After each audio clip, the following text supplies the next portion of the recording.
Now, looking at the specific weapon types, I will only, of course, click on the upgraded versions now. Your standard bolt-action rifles will have damage around 20, some between 20 to 25. It's not that important that you have over 25, even that you have to reach 25. A bit lower is fine, because you still one-shot kill everyone at 200 meters. And further distances are rarely in the game. What matters for bolt actions is that do you have a bayonet, yes or no? If you don't have a bayonet, you really want your bolt action to be a straight pull weapon, meaning you can keep firing without going out of aim mode. This effectively increases your fire rate and makes aiming additionally easier. There are some weapons that have this. For the Germans it's the Mannlicher, for Soviets it's the Winchester, for Americans or Britbonks it's still the Enfield. Most of them don't come with a bayonet, but the Britbonks here have actually the biggest advantage, because their straight pull weapon actually has a bayonet. So yeah, this weapon has it all. Literally has it all, one of the best bolt actions. Theoretically it is the best bolt action in the game, because it has good fire rate, it has a bayonet, and it has straight pull. So yeah, it has all the advantages you might wish for in a gun. Whereas other weapons usually have to do compromises. Regarding fire rate, you want for your bolt actions to be above 60, then it's good. If you're between 50 and 60, it's okay, but this is where you usually don't want to use a weapon. And if it's under 50, it's basically unplayable, because the fire rate will be way too painfully slow. Reload barely matters for bolt actions, but keep in mind whenever you use bolt actions that you perk your soldier with these two perks, since they both make your bolting faster. And you also, well, you don't really care about recoil at all for bolt actions, because every shot resets your recoil. Recoil can only become relevant if you hip fire bolt actions, but keep in mind to not do it, because you get insane shot deviation penalties if you hip fire bolties, meaning you can actually miss a shot you can actually miss a target that's 1 meter in front of you. You can even miss a target that's straight in front of your rifle, because it's not a physical shooting curve that's calculated, it's literally just a statistical measure. So yeah, in that case it's very unrealistic, but that's how Enlisted calculates it. Also, if you fire semi-auto rifles and bolt actions very quickly, they get an extra shot deviation penalty, so make sure to not fire them at full speed, but a little bit slower. Similarly to how you would use a deagle in Counter-Strike, you never want to fire it at full speed. You always want to wait a bit, so you actually don't get the precision or shot deviation penalty. Yeah, and that's basically it.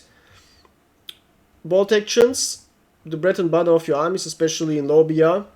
Keep in mind that you maximize the metrics I just told you.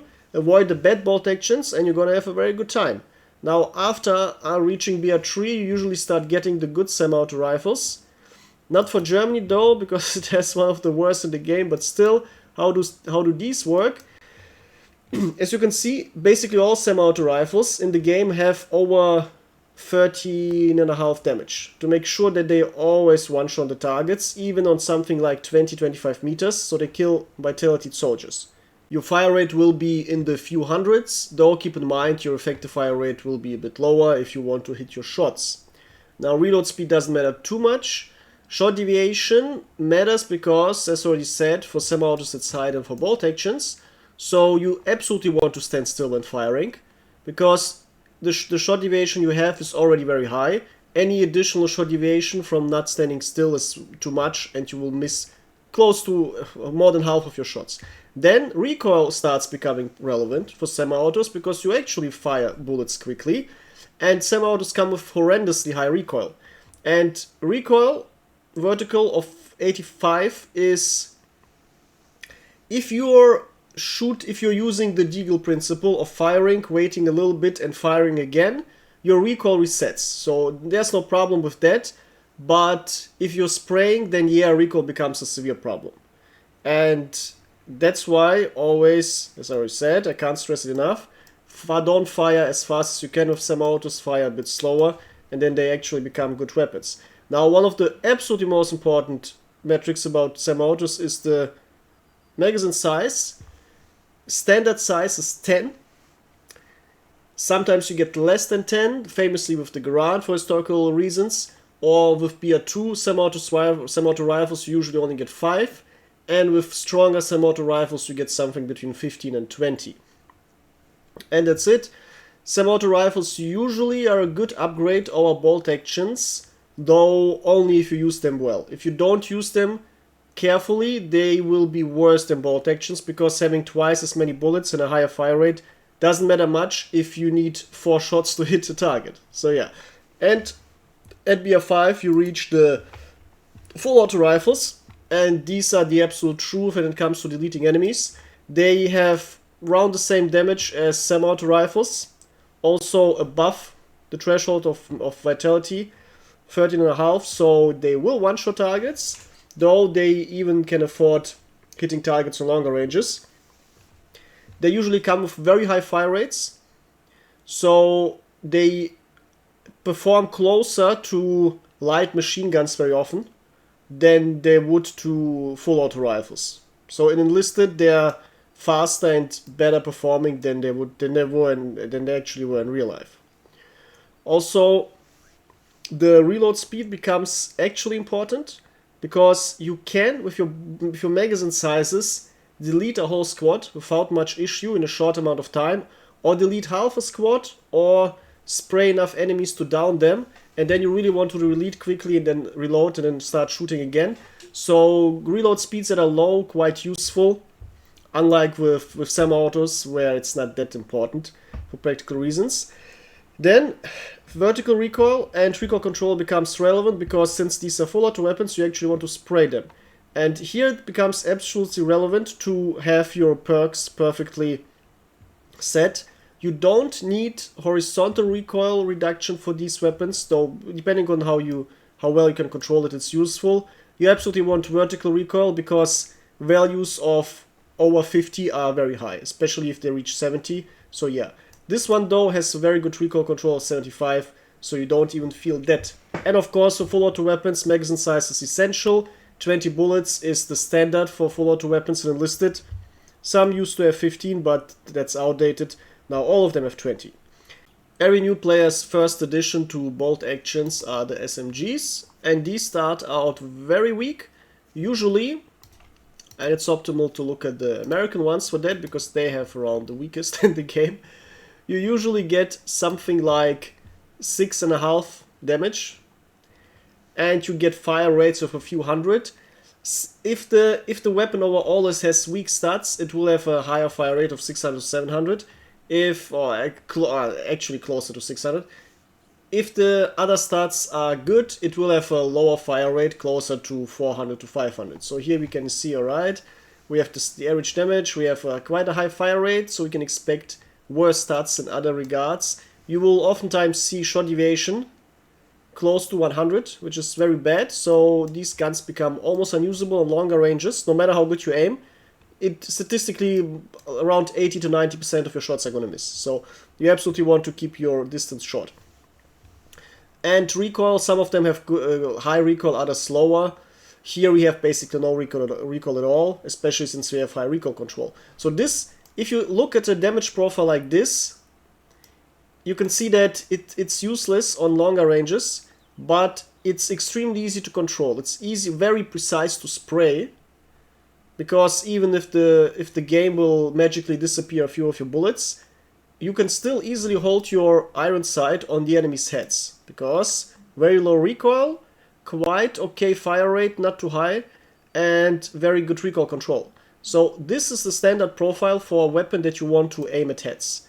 And this is what you also usually want to do with low BR SMGs. Try to go for headshots only, not for body shots, because otherwise your time to kill will be way too long. The amount of bullets you have to land to kill enemy targets will be very high. With this damage profile, even 2 perfect body shots will deal 13.2 damage. So you will not kill a vitality soldier. You will need to land a 3rd shot. Yeah, and also if you shoot at someone's legs, you get damage penalties. So even then, you still need to land 4 shots, and by that time you're dead, especially if the enemy is good with bolt action. So yeah, try to go for headshots. Now if you reach higher BRs, you will enter SMGs like the ZK. These, or like the ZK, or, well, MP40, some of them can reach damage over 7, which is really good for an SMG, because 7 obviously ensures that, or 6.8 is the magic number, that ensures that you can, and that's why you see, reach beyond the 13.5 damage and 2-shot area enemy. So yeah, very important. Here you can expect higher muscle, you can expect higher fire rates, the higher the BR.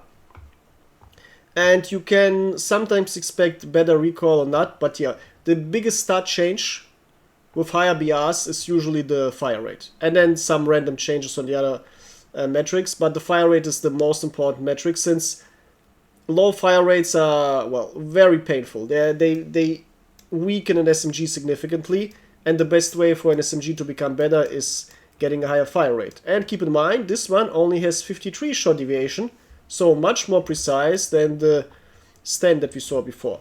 And the highest form of the SMG, of course, is the assault rifle, since they are what follows the SMG lines. And here you can get, well, you definitely get high damage. Higher damage than any SMG would get. Usually around 0.8 point something or 9 point something. Not enough to one-shot enemies, but easily to two-shot enemies.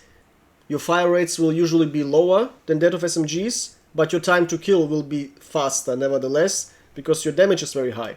With these assault rifles, you also want to go for headshots, because due to their high precision and easy to control handling, you can easily spray away whole squads just with pure headshots. So use them this way. Don't be fooled by the high damage. Yes, you can afford just shooting at buddies, but you can easily increase your time to kill by significantly by just headshotting every enemy you see and not giving the enemies any chance or time to shoot back. Now, machine guns are basically a mix of bolt actions and SMGs in terms of how they perform in Enlisted. They start out as, well, very cumbersome, and oftentimes having horrible iron sights, especially for Brits and Japanese. Their damage is around the semi-auto rifle damage. Their fire rates are usually around the early SMG fire rates. So they basically perform like a semi-auto rifle with full auto mode that you can spray with better magazine sizes. So the best analogy to understand weak machine guns is they basically are hard to control full auto rifles. So if you look at the stats of a BR5 FG42 for the Germans, it will be very similar overall to a BR1 or BR2 machine gun. Now let's do the test. Damage is around the same, fire rate is around the same. The machine gun is a bit easier to control, but yeah, overall even the magazine size is almost the same. So yeah, it works out. Yeah, but the high BR, the rifles are still a bit easier to control usually than the low BR machine guns. If you go to the higher BR machine guns, the BR3 and BR4, your magazine sizes usually double or triple for all nations. Your sights improve significantly, and your fire rates also increase. So the power level jump from BR2 to BR3 SMGs isn't that high, but the power level jump from BR2 to BR3 machine guns is very high, especially if you reach BR4. And the BR5 machine guns are very different from nation to nation. The Americans have the worst.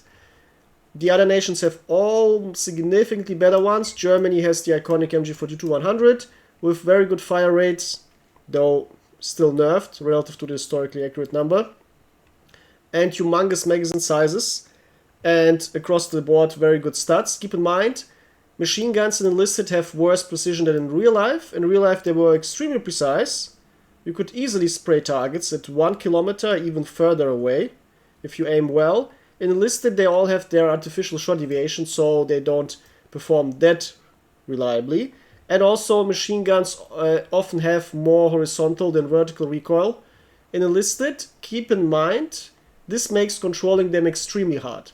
So whenever you have a machine gun with a high magazine size, take the time to mount it to basically negate all recoil, to give you more precision and just spray without any trouble. In general, the higher the magazine count, the more you want to mount a weapon. Because if a weapon has a small magazine size, it doesn't matter that much. You just want to quickly shoot a few bullets and then you run out of ammo anyway. But if you have magazine sizes of 50 or 100, yeah, it's worth taking the time to mount your gun, even when under fire, and then start spraying towards the enemy. And don't forget your horizontal recoil reduction, otherwise hip firing these machine guns is completely impossible. And also, if you're not mounted, burst firing 2-3 rounds is much better than spraying it. But if you want to spray, don't zoom in completely when aiming, just aim a little bit down sights, but not completely zoomed in, and the recoil becomes much easier to control. The further you zoom in into a gun while shooting, the worse the recoil is, because obviously if you're zoomed in stronger, you see the recoil much worse, much stronger. So if you zoomed out more, the optical recoil is much less and you can actually see what you're shooting at. Very important for machine guns, much less so for other weapons, but for machine guns extra important. And the last two weapon types are heavy weapons and sniper rifles. Well, they are quite simple. If you have a sniper rifle, you obviously care about the scope and you care about the damage and precision on long range. Sniper rifles usually come with very good shot deviations of basically 0. They still have some shot deviation, but, well, it's very low. So you can expect to land every single shot, but once again, don't move while shooting. If you move while shooting, you get an additional big penalty. And if you're standing still, you can assume every shot will perfectly land. And what matters for sniper rifles is, are they semi-auto, bolt action or not? Usually, bolt action sniper rifles are better than semi-autos because they actually kill with one shot. And if a semi-auto rifle with a scope zooms in and gives you a distance advantage but doesn't kill, despite the distance advantage, yeah, it's not too useful. What you usually want to do is, if you play semi-auto rifles with scopes, if they are you can dual wield them with the bolt action ones. So you have a long range weapon and a mid range weapon, because on mid range you still one shot kill the enemies, and then you're actually good, because now you can easily kill everyone from long range without the enemy shooting back, and you can also get a good advantage on mid range with your scope. So yeah, this is the way to go, though usually you want to avoid the scoped semi-auto rifles because most of them in the game are quite weak. There's an exception, there's the Japanese scoped machine gun. Now this works basically like a scoped full auto weapon, like a scoped FG42 for the Germans. Similar damage, similar stats overall, and yeah, though keep in mind this one has very low recoil control, so even though it has low recoil, since you're having basically no recoil control and since you're zooming in while shooting, the visible recoil will be very high. So that's important to keep in mind. And for the end, the heavy weapons, what's important about them? Well, if you look at an anti-tank rifle, you will get humongous damage, which is important because you want as much explosion power as you can to actually kill a tank once you penetrate it. And this is the important word now, penetration. You need to penetrate the tank. If you don't, there won't be any effect. So you need to see, okay, what is the distance where you can actually penetrate? To be really good with anti-tank rifles, you need to do the same thing as anti-tankers did in real life. Just learn every enemy tank inside out, learn the armor the depth, and you see, alright, how thick is it? For example, this is I can do it for the German ones. If I get my Panzerbüchse 39 and it penetrates, well, not too much. Penetrates at 100 meters, it penetrates 30 millimeter. Well, it won't penetrate any Soviet tank from the front, unless I'm pixel sniping very specific spots, so I know, right? I can forget that. What you usually want to do is with them, you want to either shoot the tracks from the front, because there you can actually destroy it. And if you're lucky, the tank is driving and turns, and then you can shoot into his side, which usually is easy to penetrate. Or you want to actually flank yourself and then start shooting. You can also get onto a tank, onto the turret, and then shoot downwards. This also usually penetrates perfectly and kills the dudes inside. So yeah, But yeah, most anti-tank rifles aren't too strong. What matters more, what also matters for anti-tank rifles is the fire rate. Because if you can actually spray the bullets, but you can't do with this one because it's manual, but what you can with the Japanese, because it's full auto, well, with this one you can actually spray 7 bullets, making it a very useful semi-auto rifle in low BR. Because it's better than any semi-auto rifle you will get even on BR3, but it's already usable on BR1. And it also penetrates most covers in the game, so you can easily shoot through houses. You can destroy structures like sandbags, anti-tank guns and stuff like that. And you can penetrate through multiple soldiers. So if you shoot into a group, you not just get a little bit of explosion damage effect, you also get penetration. So you can, if you're lucky, kill 2-3 enemies with one shot every time you shoot. And also, you're, of course, good against enemy tanks. And if you're looking at weapons like a rocket launcher or any Panzerfausts, for them the most important metric is also how much penetration do you have relative to the enemy targets. Here, if you see, alright, armor penetration over 200, you don't need to aim anywhere, you just shoot and you will penetrate. Because there's no tank that has more than 200 armor usually in the game. The only thing you need to care about here is that you don't aim at slope sides. Because if you aim at the slope part, looking at the Soviet tanks, let's say I'm using a weak low BR weapon, if I aim into this part, the Panzerfaust can bounce off, or the anti-tank rifle. If I aim at this part, it can also bounce off. But if I aim at the turret, well, it's not really sloped minimally. Here I can expect it to easily penetrate. So if I wanted to shoot at this tank, I would shoot either from the front into the turret, from the side, or I would shoot into the side of the tracks, but I would not want to shoot at this big frontal slope plate. Another specialty are the side skirts or similar structures. Here the IS-2 has these nets, and yep, you don't want to Panzerfaust into them, because otherwise you destroy the net but not the tank. Also here you have another slope part. Keep in mind this underplate of the hull is actually not really that well sloped, so if you shoot at it or if you shoot at this point here, it's also quite easily damageable. Also you want to avoid structures like these tanks, these fuel tanks, because they can stop your Panzerfaust penetration into the actual parts where it matters. Alright, that's it. Now you know everything about weapon stats in the game, what is important and what is not, and how it works, and also you're capable now to identify good weapons yourself. If you have any questions, drop them down in the comments, or if you have anything to add, of course add it too. And of course like the video if you learned something, and subscribe if you didn't do so yet, and share this video so more people playing this game actually know what's going on. Alright, until soon. Goodbye.